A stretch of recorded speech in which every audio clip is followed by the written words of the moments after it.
Hey, everybody. Welcome to the back room. I'm Andy Ostroy. We've got a great show for you today. We're going to first start with Kat Abughazaleh, and she's going to give us an update on Fox and Tucker Carlson. And we also have Congressman Dan Goldman from New York's 10th Congressional District. Before we get into all that, thank you for listening today. We appreciate you checking us out, and we'd love to hear your comments. So email us at backroomandy@gmail.com, and we'll perhaps read a few of those emails on the air. So let's get to our two big things this week. But first... What do I say? Whatever you want us to. You want to make a speech? Yes. What's your name? Yuri? Did you have a question? Yeah.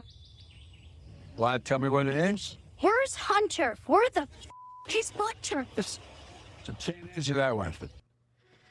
What the hell happened there? This little kid? I don't know. Where were they? The White House or something? It was the White House press. And, Not press. But... I guess they invited in some regular people. And this little kid sitting on his father's shoulders. What is it coming to in this world when, like, little children are allowed near the President of the United States and can ask questions like, where the fuck is Hunter Biden? Like, it's kind of crazy, right? I want to know the parents of Yuri. Who are they? Yeah. All right. Tucker Carlson is our first big thing. Not a lot to discuss other than he got fired. I mean, there are so many theories about why he was fired. Essentially, I think it comes down to they were sick of him thinking he was more important than Fox. And I saw that yesterday, there used to be pictures of Laura Ingraham and him and everyone else on the headquarters of Fox. And now they removed them all. So is that an indication that none of them should think that their jobs are safe, or is it just... I would think they're in jeopardy. I mean, look, Dominion still has individual suits against all of those people that you mentioned. And so it wasn't over. This Dominion thing isn't over for Fox. And I think they just made a calculated assessment that keeping him with his lack of advertisers doesn't give much of an ROI. True, but the culture, I don't really believe that this is a referendum on the culture at Fox. There'll be another Tucker Carlson-esque person who'll take that time slot, and it'll all be copacetic. I still believe, Rupert, if you're out there listening, give the slot to Liz Cheney and Adam Kinzinger. Start the rehabilitation tour. Kumbaya. Yeah. They would have to be a sane network to do that, and that's not going to happen. Well, I did. You know me, Maddie. I'm the eternal optimist. Yes. I believe in the inherent good of people, and I think Fox can have a turnaround. What did you think of Tucker's little video that he released from his basement, like some sort of Wayne's World thing? It was. I can't even comment on it. It was so stupid and inane, stupid and long. It was way too freaking long. The next big thing is Trump date, which for those of you who don't know, I actually had to look this up. It's a cool word, portmanteau. That's the combination of two words. So it's a combination of Trump and update. Oh. That's a new thing we're going to do here in the back room. We're going to have a weekly Trump date.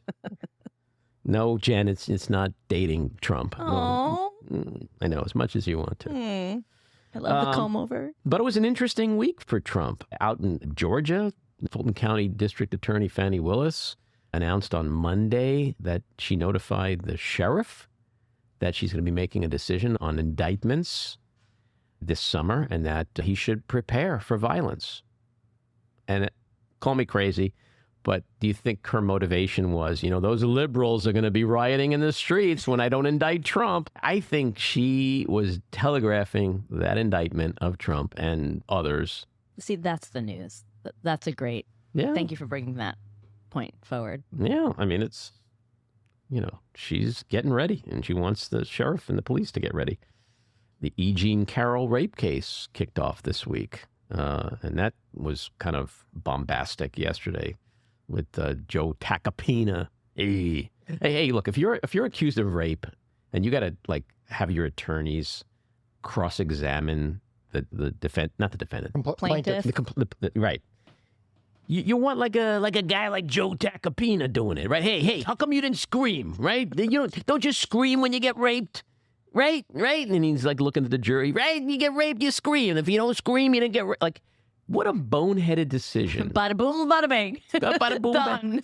Maybe it would have been better to have like a nice, classy female attorney cross-examining E. Jean Carroll. Trump doesn't know one of those. Well, that's the thing. You hear that all day yesterday, and it's like, they wouldn't work for Trump. Maybe the Kraken would do it, Sidney Powell. But Trump's not there. He's not showing up. He's not going to testify. Didn't want to give DNA. But then he's talking about the DNA on Truth Social. It's just another witch hunt. It's all everything is a witch hunt with Trump. I mean, I gotta say, even as a libtard, I feel so bad for Trump because that man, he's a solid citizen. He's completely honest and genuine and altruistic. Probably the greatest president we've ever had. And for some strange reason, everyone everywhere, all over the world, is attacking him and indicting him, investigating. It's such a crazy witch hunt. The definition of a conspiracy of everyone. They're all they have meetings every week, like AA. There's like an AA meeting every week of what can we do now to make shit up to attack Trump. Yeah. He seems like he's going to have multiple indictments sooner than later. And, there's still the investigation going in from the Attorney General of the state of New York that he has yet to deal with. And Jack Smith, he brought Pence in yesterday. That's the big one. Huge. I mean, I think that's not the smoking gun, but that's going to be the pivotal point in the J6 investigation. He also has the stolen documents, which...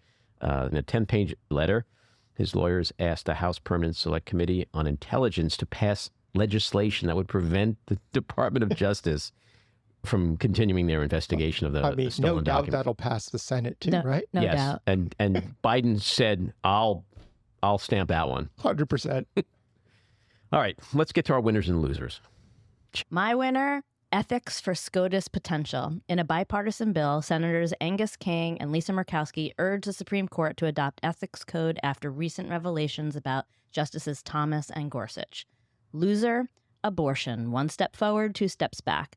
The North Dakota governor signs near total abortion ban just a month after the state Supreme Court blocked an earlier ban. My winner this week is Bob Iger and Disney for finally saying enough is enough and filing a lawsuit against the autocratic meatball governor of Florida, Ron DeSantis, for violating the First Amendment rights. And my loser this week is SCOTUS. Faced with multiple serious ethics concerns, Chief Justice John Roberts answered the Senate Judiciary Committee with a letter that essentially said he would do nothing and pretended that already they adhered to ethical standards, which of course is not true. My winner, I also go with Disney, which sued DeSantis for injunctive relief over a, quote, targeted campaign of government retaliation, which, quote, jeopardizes its economic future and, quote, violates its federal constitutional rights. My loser, Nikki Haley, who actually said people shouldn't vote for Joe Biden because he's going to be dead in 5 years. That gets us to our weekly rant. I have to say, I'm thoroughly enjoying the ongoing implosion of Ron Bobblehead DeSantis and his presidential campaign that never was. The Florida fascist whose white go-go boots would make Nancy Sinatra jealous, this week became a MAGA meme with his bizarre head-shaking response to a reporter's question about him falling behind Trump in the polls. He was so visibly uncomfortable with the question that his head nearly did a 360 spin like Linda Blair in The Exorcist. It was a gift to libtards like me, who decided just for shits and giggles, especially for the giggles, to slap a ridiculously exaggerated bobblehead impression as my very first video on TikTok, which I'm thrilled to say actually has around 16,000 views so far. But DeSantis' freakish physicality isn't the only thing setting fire to his presidential fantasies. He continues to be bitch-slapped nonstop by Trump. His misguided attacks on Disney is backfiring hugely, especially now with the lawsuit it just filed against him. And through his racist, homophobic, transphobic, book-banning, vagina-obsessed culture war policies, he's hemorrhaging moderate Republican and independent voters, big donors, and key endorsements. And he has no shot at expanding his base nationally, which is what you need to do if you're eyeballing the White House. So, stick a fork in him. He's become a joke, a late-night talk show joke, a Mike Dukakis helmet-wearing, Howard Dean screaming joke. And jokes don't become president. All right, let's bring out Kat Abughazaleh. She is a Tucker Carlson and Fox watcher. Kat, welcome back into the back room. Thanks for having me. So I imagine this has been a really sleepy week for you. Oh, it's been so boring, so uneventful. Has anything happened? I don't think so. I don't know. I mean, has anything happened with maybe Tucker Carlson? Is there any news about him? I heard something. Because you're a I heard watcher, he's right? got You're a lot you're of a time Tucker on his hands you're a now. Tucker Carlson watcher. So what's he been up to this week? Well, sorry to burst any Tucker fans' bubbles, but he has been fired. I What? can't say that without my cheeks hurting. What? That's crazy. Tucker It's Carlson was fired? crazy. He was Unbelievable. fired. I don't know if you heard. No, I've been, you know me, I'm on a news blackout. I can't stand the news. So I know how I felt when I heard that news. I can't imagine how you felt. Have you been on like a 3-day celebratory bender? Like, are your friends like slipping food under your door because they're worried about you? I mean, I'm not gonna lie. My dopamine levels on Monday were, I think, unsafe for the human body. Like, I woke up and I was like, what high was I on yesterday? I mean, I still felt good, but it was almost like I had been depleted. I mean, we did have a long night after that. Yeah, no, it was just amazing. I heard it and I didn't believe it for a second. So I looked up like 5 corroborating sources. And then I was immediately called my mother and I was like, you're not going to believe this. She was like, so you're not pregnant, are you? Like, mothers always, that's the first place mothers always go. They don't Oh want my their God. default She is knows not I'm- she Tucker knows how Carlson single getting I am. fired. Yeah, no, it was just because it was so sudden. It was like, what the hell is happening? And it wasn't like we were waiting or we thought it would happen soon. Like people have been waiting for Janine Pirro. It was just like, oh, 9 a.m. on a Monday, Tucker's fired. Tucker's out of a job. And when you heard that news, what did you then do? Tell me the rest of Kat's day or night. So I saw the news and, well, first I was on our Discord State Watch, which is like aggregating state news. And it just started going crazy for a second. I looked at it and it's like, I need live cat reaction. I need live cat reaction. And I saw it and I was like, what? So I looked up the sources, immediately tweeted, let's fucking go. Called my mom and I jumped around my apartment like a little kid throughout the day. And the rest of the day, I was pretty much just, writing scripts. And I went out for a bit and got some pho, like my favorite pho place, because I wanted to celebrate. Then we worked and I spent the entire night just like laughing my ass off because Kilmeade is such a bad host. You could tell everyone was visibly rattled. They had no idea what to do. And after that, I went out with some coworkers and we celebrated. And do you think Kilmeade and the rest of the Fox News crew, do you think they were completely blindsided by this? Oh, 100%. And I mean, the reports that I've seen are that Suzanne Scott and Rupert Murdoch decided on Friday and then told him on Monday. But it was very obvious there was no contingency plan. There was no plan B. They were not ready at all. And you can tell that in their content. I mean, Brian Kilmeade started his show yesterday by reading mean YouTube comments about Joe Biden. And I've seen a lot of people that saw Tucker's video yesterday, which was him talking about nothing for 2 minutes straight. And they're like, oh, it got so many more views than Fox News. And I'm like, yeah, because it's a 2-minute clip on Twitter. Right. What do you expect? But yeah, everyone is just visibly rattled. They obviously don't know what they're going to do. There's not a clear replacement for him. And it's amazing. Every day it just gets better. I have this idea that if I was consulting Fox News, the way to totally redeem themselves is to give that slot to Liz Cheney and Adam Kinzinger. I think that multiple people would have strokes in their homes. I personally think I should get that spot. I'm not saying they'll like it. I'm just saying they'll get good ratings for at least a week. Like, sure, there would be a lot of stroke action, I think, if Cheney and Kinzinger had it. But then I think 6 months from now, all the old Republicans would be like, oh, yeah, this is the way we used to be. Yeah. Like, if they really wanted to turn their ship around, that's what they would do. But I agree with you. I think they're too deep in the MAGA hole to do that. Oh, for sure. And also, like, there's no one that has the same oomph as Tucker. I mean, you have Waters, and I'm guessing they'll probably put Waters up to 8 p.m. And then when they decide that replacement, they'll, have him at 8 and then the replacement at 7. But there's no one that has the same oomph as Tucker. I mean, Kilmeade has been floundering this week. Tulsi Gabbard's horrible at hosting television. Everyone there's no one that just matches Tucker's weird brand of charisma that some people seem to really like. And when you say oomph, do you really mean like sexism, racism, overt corruption, treason, insanity, deception? Like that was really his oomph, right? I mean, that's part of it. I mean, yeah, but they have that too. I mean, there's no one at Fox that's like a moderate now. It's, these people are still agreeing with, and they would just repeat what Tucker would say the next morning. They'd be like, oh, I'm on Fox and Friends. Let me just look at Tucker last night, and those are our stories today. But they don't have the same shameless delivery and overt confidence of a white man who has been given so much power that he has never earned in his life. So there's just, you don't have that maniacal laugh. You don't have that weird voice he does when he gets really frustrated. There's no one with the same type of can't look awayness that Tucker has. It'll be really interesting to see what happens with that slot. But what do you think is going to happen to Tucker? Is he going to end up on RT or something? I have no idea. From what I've heard, his contract is being paid out like over the next 2 years.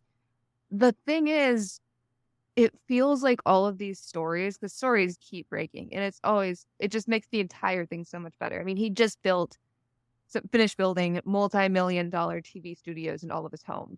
And then the video he filmed yesterday was like in the one corner without any Fox branding.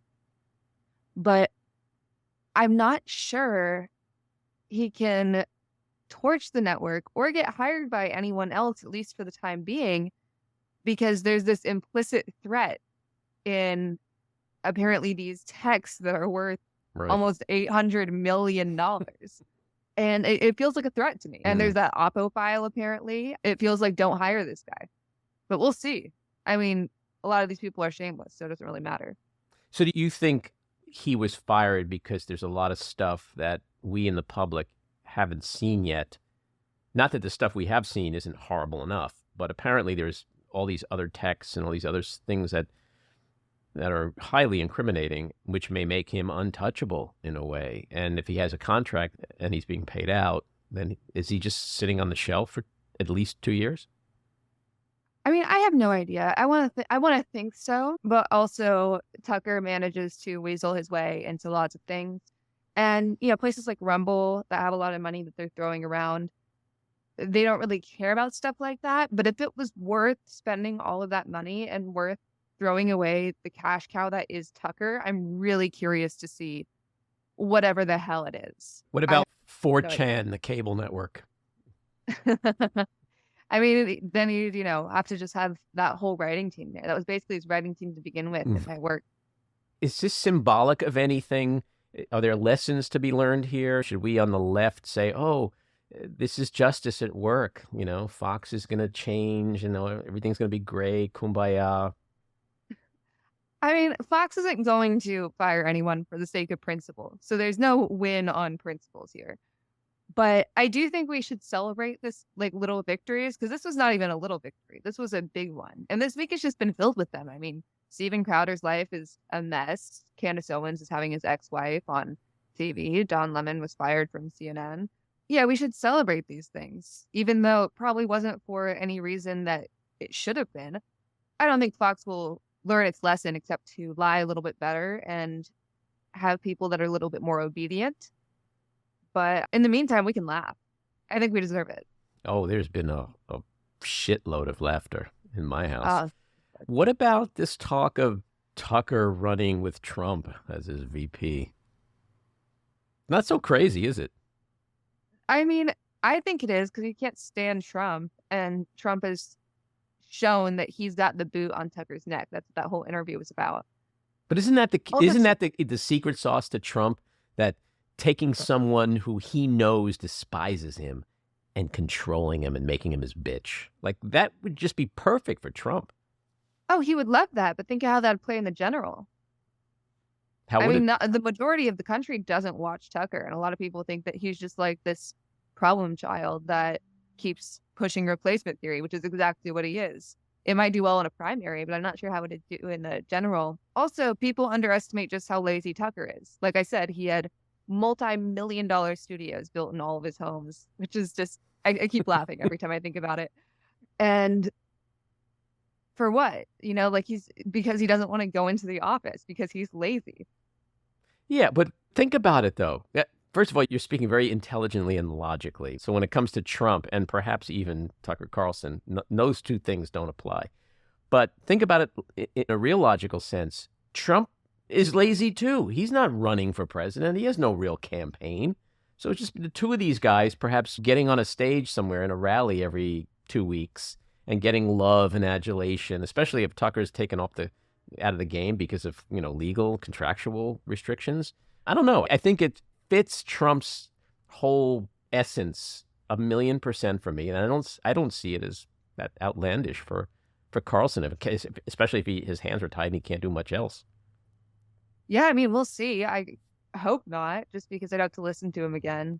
I had to listen to that laugh on a more regular basis. Sometimes I still feel like I'm going to wake up and hear that hyena laugh. But yeah, we'll see. So my last question to you is, what about Kat? What's Kat's day like now that she doesn't necessarily have to watch Tucker Carlson anymore? It's basically the same. It's been so funny seeing people say that I'm going to be fired or like be concerned that I'm going to be fired. My job isn't just to watch Tucker. I watch Fox like the rest of the night shifters. So I'm still watching the 8 p.m. hour. And this week it's Kill Me. Next week it's, I don't know, Kid Rock. We'll see. But yeah, I mean, that's basically my life is pretty much unchanged, except a lot more joy because I get to see Tucker suffer. And every day it feels like there's a new story. And, most of my content, like the majority of my content is not about Tucker. It was about Fox and right-wing media in general. You're not going to miss him at all? Just even a little bit? Like I said, fuck no. All right, we're going to end. I don't curse on my TikTok, but that was the exception. We're going to end on that note. Well, thanks for hopping on and giving us Kat's thoughts of the week on Tucker Carlson. And we'll hope to see you again soon. Thanks for having me so much. Take care. All right, let's get to Congressman Dan Goldman.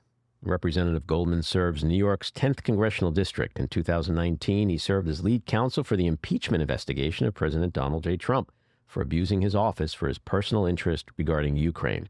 Prior to that, Goldman served for a decade as Assistant United States Attorney in the Southern District of New York. Congressman, welcome into the back room. Thanks for having me, Andy. Great to be here. So before we get into all the fun political stuff, I just wanted to peel the onion back a little bit, maybe go back to childhood. What were you like as a kid? Was politics something that interested you? Well, I actually grew up in D.C., one of the few. So politics was always circulating around, but it was not something that was a true passion of mine, more of an interest. But, as a kid, I was a sports nut, played a bunch of sports, watched a bunch of sports, and ultimately became more and more interested in what's going on in our world in my adult years. Certainly was very interested in some of the sort of equal rights, civil rights areas of trying to understand how we can level the playing field and give everyone an opportunity to succeed. I was a history major, so I especially studied the civil rights movement and wrote a senior thesis on the Jewish involvement in the civil rights movement. So that has always been an interest, but converting that into the political arena was sort of a late-breaking story. And I asked this question as a Jew myself, especially with the rampant rise in anti-Semitism today, and the fact that I think a lot of people do forget the symbiotic relationship Jews had to people of color and how Jews fought for civil rights, how some gave up their lives for civil rights. What do you think about all that today? Not just the rise in anti-Semitism, but the struggle which Jews were much a part of seems to be getting a little bit muddied. Yes, and it's something I talk about a lot, is that especially right after the Holocaust, and that's when the civil rights movement began in this country, there was a real connection and affinity between the Jews who were persecuted around the world and exterminated in Europe and other people of color who have not been given the same access in the history of our country. And I talk about it a lot. The rise of anti-Semitism is scary. It's something very much felt in my district. The rise of anti-Asian hate has been exponentially increasing over the past couple of years. And I have a significant Asian population in my district. And then there are legacy, then sort of the xenophobia of Republicans' immigration policy, which is clearly discriminatory against the Hispanic communities, and the legacy institutional and systemic racism, especially against Black Americans. So one of the things I talk a lot about and try to emphasize is the impact of our voices is much greater when we are all unified in making the argument for equal rights against hate in all of its forms. And so I've been working with other members of those communities to try to unify our cause and emphasize that hate of all sorts is unacceptable. We all feel it in different ways, and we all have to be unified in fighting back against it. And speaking of the Holocaust and Holocaust denial in particular, we recently had on the podcast the actor Juliana Margulies, and she's helped found a program at the Museum of Jewish Heritage, which aims to teach students across the country about the Holocaust and to address specifically Holocaust denial. What's your opinion on where that is today in terms of the survivors dying off, and we're maybe a few years away from not having any living survivors who are around to tell their stories and to reinforce that this genocide actually did happen? It's a great point, and it's very scary to think about the rise in Holocaust denialism and the impact of Father Time, and that there are fewer and fewer survivors to tell their stories. I'm an original co-sponsor of something called the HEAL Act, which is designed to assess Holocaust education around the country. And because I think we in Congress, in addition to many others outside, recognize that the Holocaust denialism is on the rise, along with anti-Semitism. And we truly can never forget what was, the worst genocide in history, and is something that is being attacked in schools around the country, where Republicans don't want to whitewash our history and not teach Holocaust history and Black history. So this is a really, really important cause right now that needs extra attention and extra energy.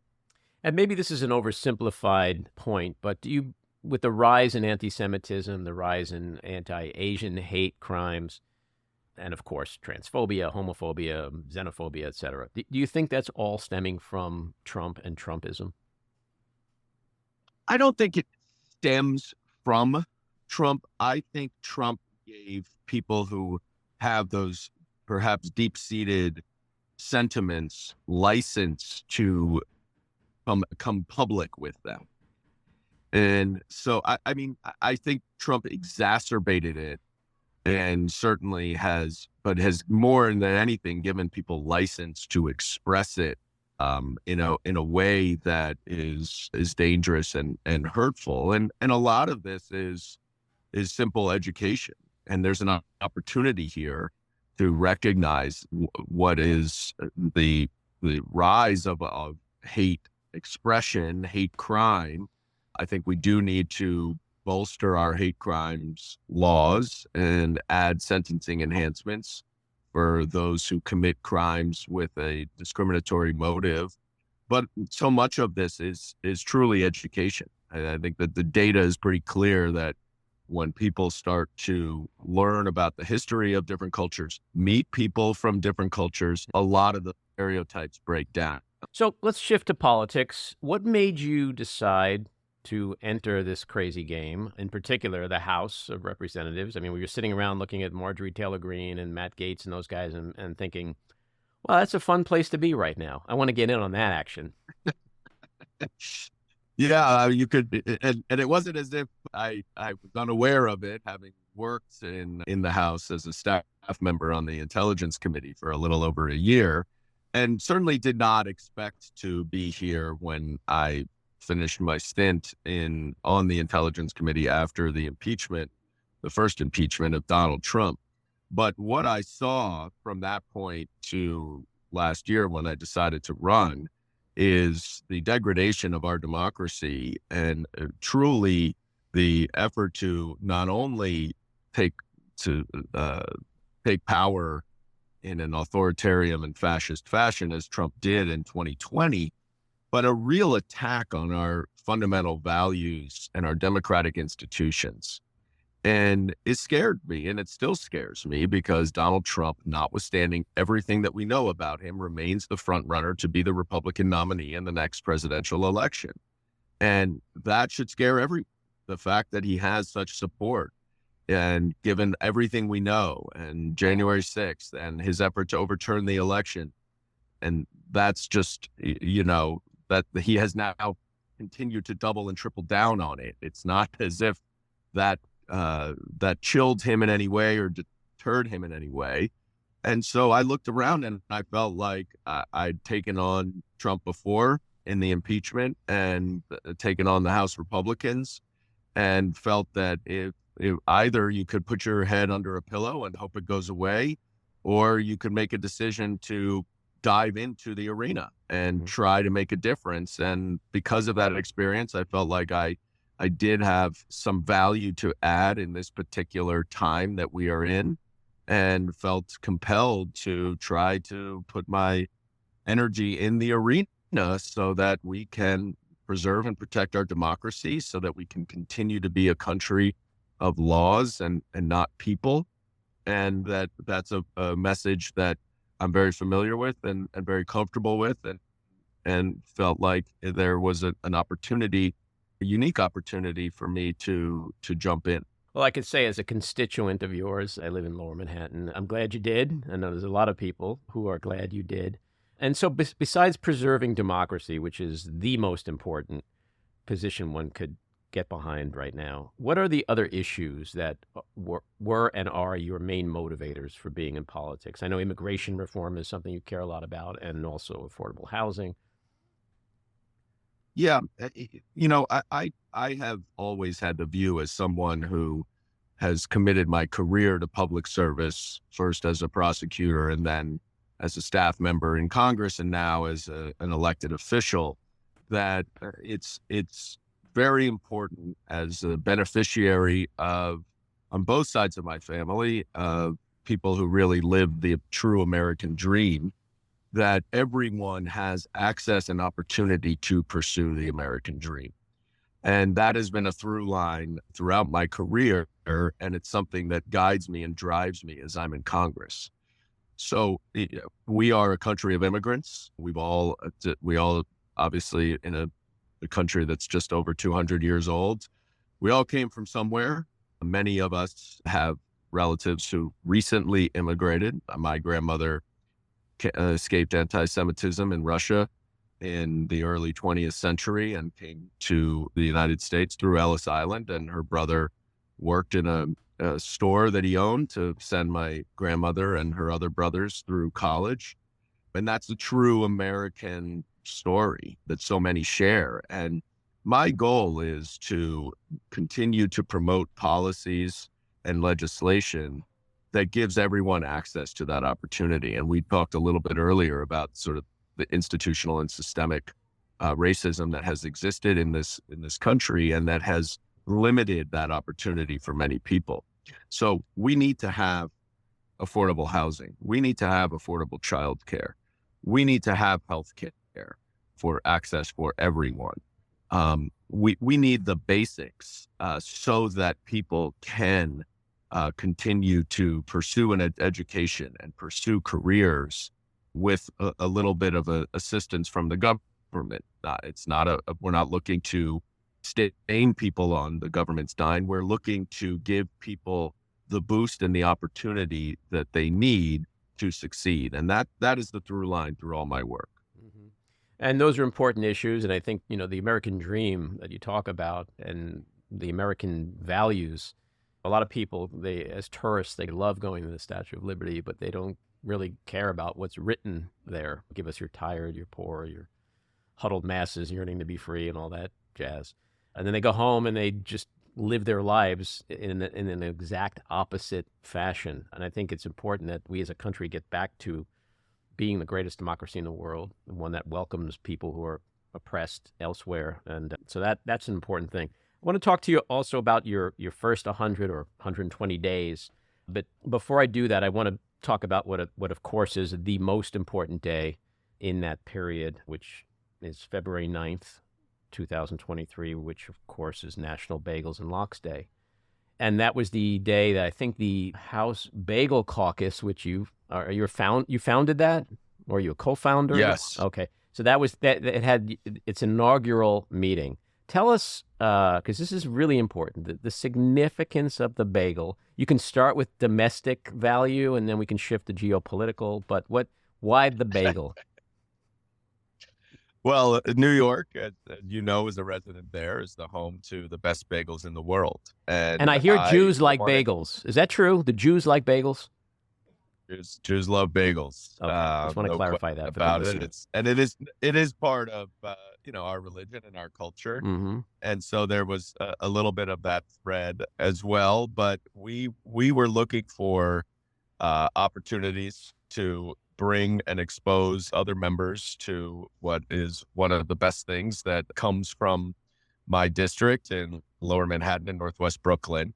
But we also were looking for ways that are very difficult in Congress these days for members to get together in a non-fraught or tense environment.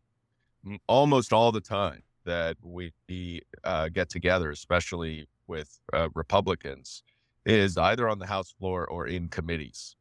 There's very little socialization between the parties. And so it was something that we wanted to try to facilitate, was an opportunity for people to get together in a social way, in a relaxed way, and get to know each other, which, of course, building relationships is such an important part of doing the work down here. And so that was really the impetus behind it. And we're thrilled that it has taken on the life that it has. And so we're looking forward to continue the Bagel Caucus. We're going to do an in-district Bagel Caucus next week, and we'll continue to do it down in the Capitol.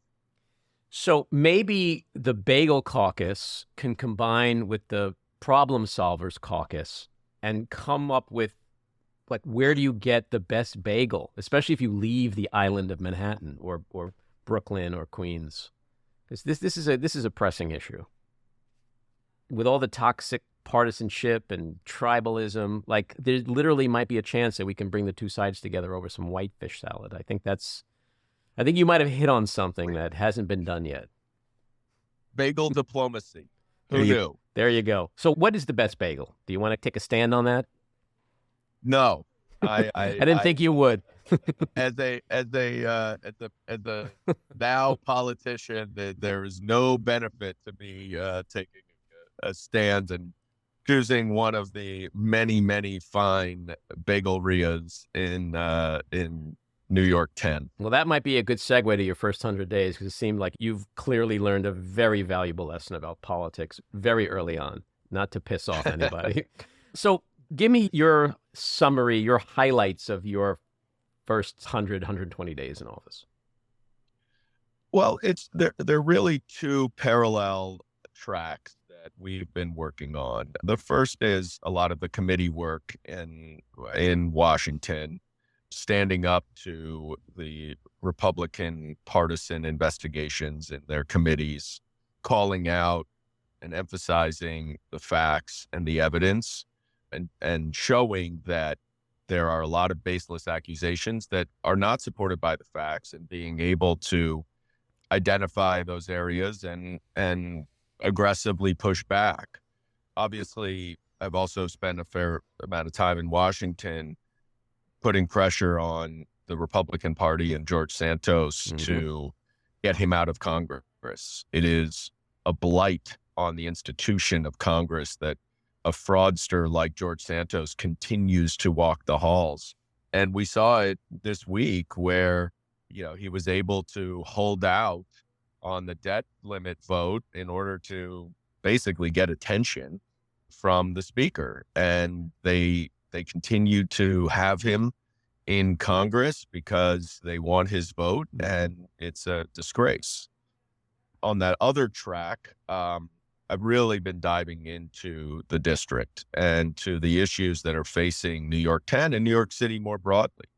we've been spending a lot of time in the communities in the district that traditionally have not gotten a lot of attention, because those are the communities that really need assistance. And they often don't even, the members of those communities don't even know that government is really there for them, not against them. And so we've been doing a lot of outreach and engagement around the district to explain what the government, my office can do to help people in the district, but also what programs there may be that are available, and lifting up those programs and making connections so that people know there is help out there for them.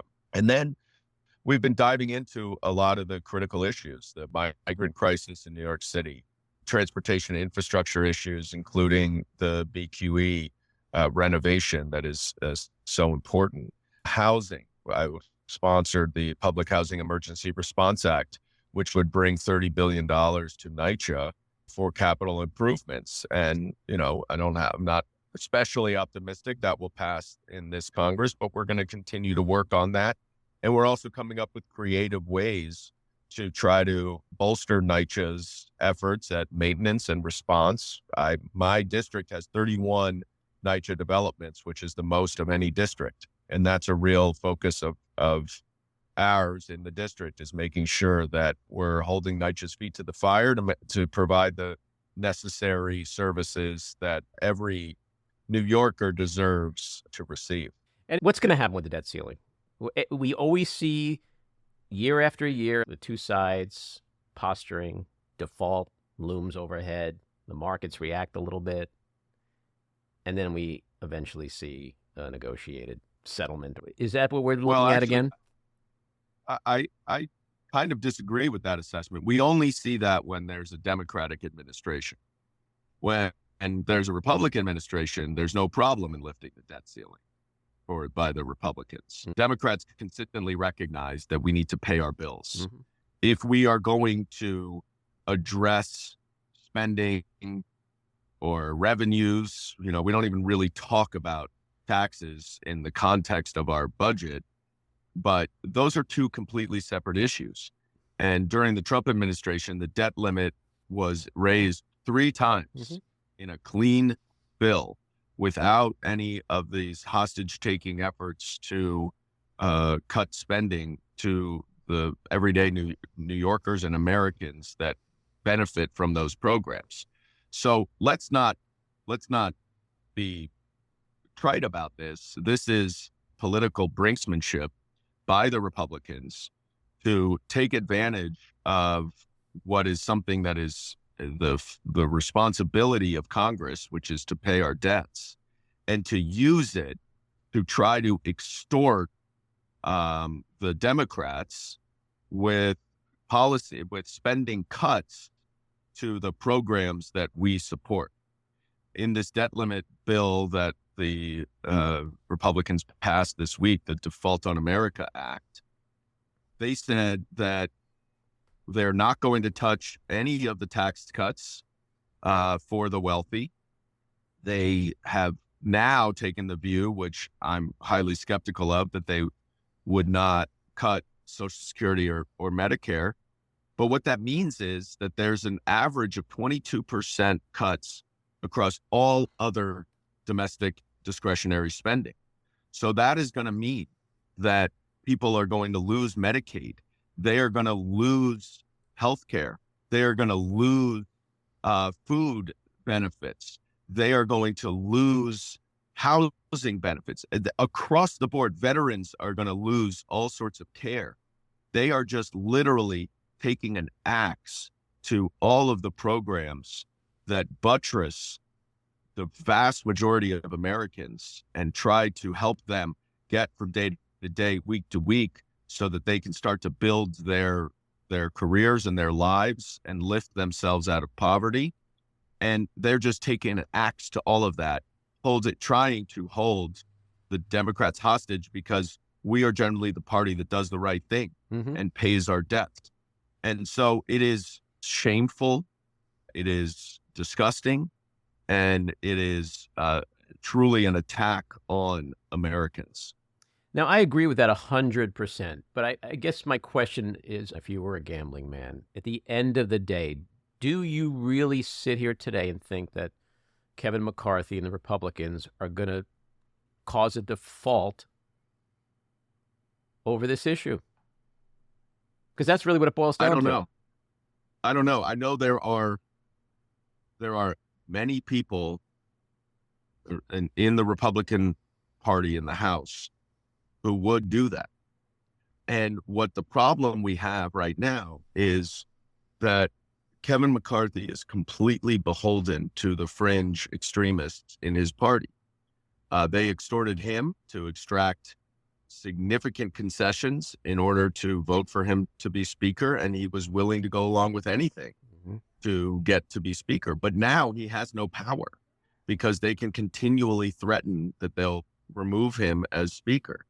And so I don't trust them for 1 second that they would not sacrifice the full faith and credit of the United States if it would benefit them politically, especially the extremists like Marjorie Taylor Greene and the Freedom Caucus members, who I think would have no problem taking down our full faith and credit. Well, I think that's the real question is, would it really benefit the party as opposed to just a couple of people? But I know we got just a minute left here, and I want to ask you about the Supreme Court. Is there anything that the House, that the Democrats can do to just deal with the lack of integrity and ethics that this court represents?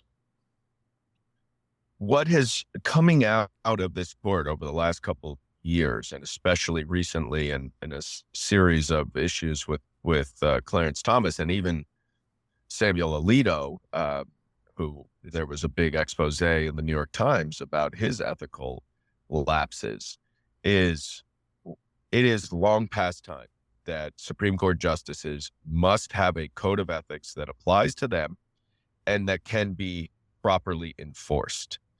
And for me, that is the biggest thing and the thing that I'm focusing the most on right now.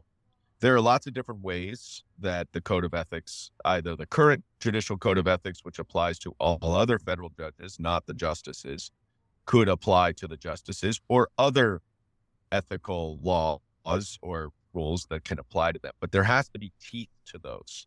And there has to be some sort of enforcement mechanism so that these judges who go before the Senate Judiciary Committee and lie, or who do not reveal the proper disclosures, that there's some mechanism of enforcement where there's an investigative body that looks into that. And ultimately, if they find real wrongdoing, there of course is referrals for the possibility of impeachment, or referrals to the Department of Justice for potential criminal penalties or civil penalties. But it would also provide a real deterrent effect. And right now we're facing a crisis of legitimacy at the Supreme Court. And the response from the Chief Justice just this week is wholly insufficient. He said he reaffirms and restates their commitment to ethics. Well, the problem is that everybody doesn't believe there's a commitment to ethics. So he can say that all he wants, but that's insufficient right now. And they need to take action. And if they don't take action, then Congress needs to take action. Well, we'll leave on that note. Hopefully Congress will do that, because it's kind of a shame what's going on in the court. Congressman, thank you for coming on. Hope you'll come back, and hopefully you're on your way to pick up some bagels and maybe win over some of the people across the aisle. Thanks for having me. Take care. Bye-bye. Bye-bye. That's episode 67. If you like what you've been hearing, and even if you don't, let us know. We appreciate the feedback. You can leave us a message at 845-307-7446. Email us at backroomandy@gmail.com, or tweet to me at Andy Ostroy. And when you listen, please take a quick moment to rate and review. It's very helpful. I want to thank my co-producer, engineer, and editor, Maddie Rosenberg, associate producer, Jen Hamoud, Cricket Langell for our artwork, Andy Hollander for our kick-ass music, Patricia Wind and the Epicurean for the Backroom Studio, and a big thank you again to our guests, Kat Abughazaleh and Congressman Dan Goldman. So keep your eyes on Washington, Hollywood, and your own backyards. And we hope you'll join us again next time. Have a great week.